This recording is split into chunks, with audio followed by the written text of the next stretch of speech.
do it, that's leaving it to chance. But if you're disciplined, you go do what you're supposed to do. That's the way it works. There is no passion to be found playing small and settling for a life that's less than the one you're capable of living. I'm sure people have told you to make sure you have something to fall back on. Make sure you got something to fall back on, honey.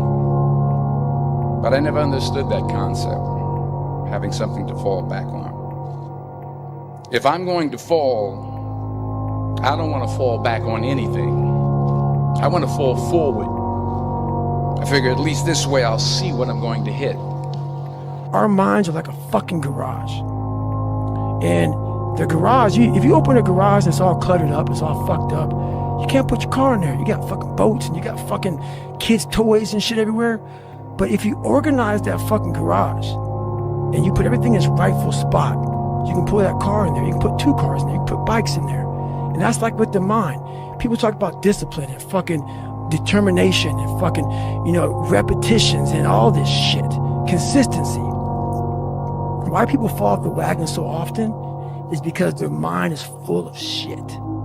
There's no room in that mind for discipline. There's no room for consistency. They may do it once or twice, but then the mind takes over and that cluttered fucking garage comes in, and then it's like a circuit breaker, man. A circuit breaker just overloads and fucking sparks. And our minds, that's our mind, man. It's like a fucking circuit breaker that's so much shit in it, you keep unloading it, you can't put any more into it.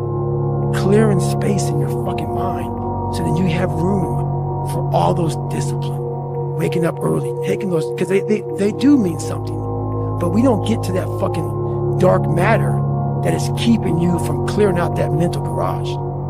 Look, when you're a kid, you're all potential. It's chaotic potential. It can manifest itself in any number of ways. And maybe you don't want to give that up. So you're like Peter Pan. You want to be a kid forever because you don't want to give up the potential. And you look out in the world and all you see are Captain Hooks, who've lost a hand, who are chased by death because that's the clock in the crocodile. It's already got a taste of him. He's terrified by death and he's a tyrant. Well, I don't want to grow up to be that.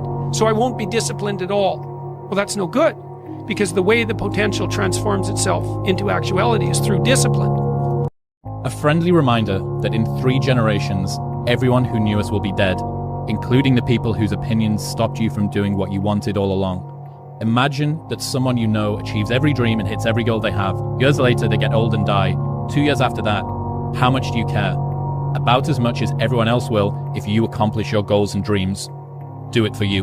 To do anything successfully in life, you've got to want it as bad as you want to breathe.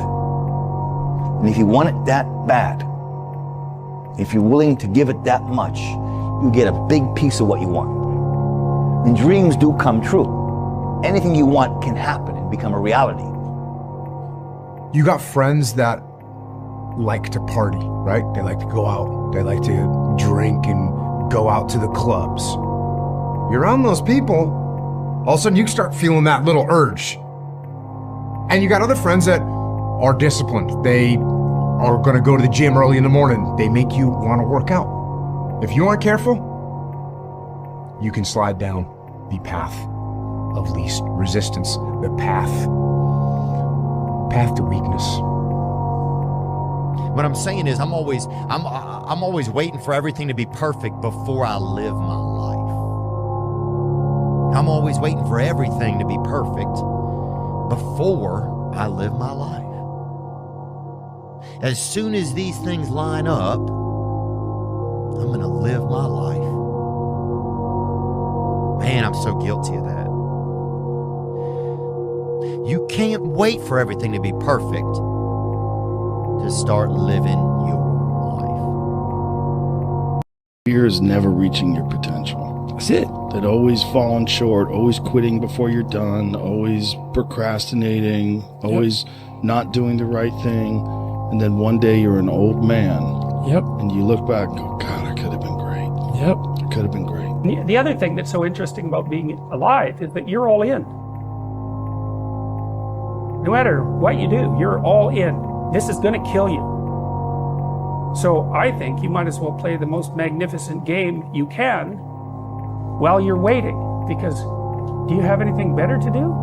So what keeps me going? I've quit several things.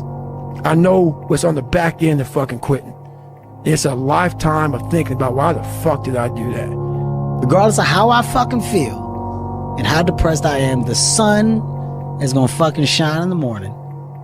And at nighttime, the moon gonna be there. And you gonna look up, these days gonna keep going by. So do you let the days go by and look up and you done wasted a year doing what? Or do you just pick it up? All right, gotta figure it out, made some mistakes, life goes on. Let me figure out life from this point. Yeah. I don't care how good you are in anything, you don't have discipline, you ain't nobody. Right. You're nothing without discipline. Because you give up under the slightest struggle without discipline. Discipline is doing what you hate to do, but do it like you love it. It also makes you disciplined, and once you're disciplined, like you're like a sharpened sword, man, like a well-tempered blade, and then you can go out there and operate in the world. And some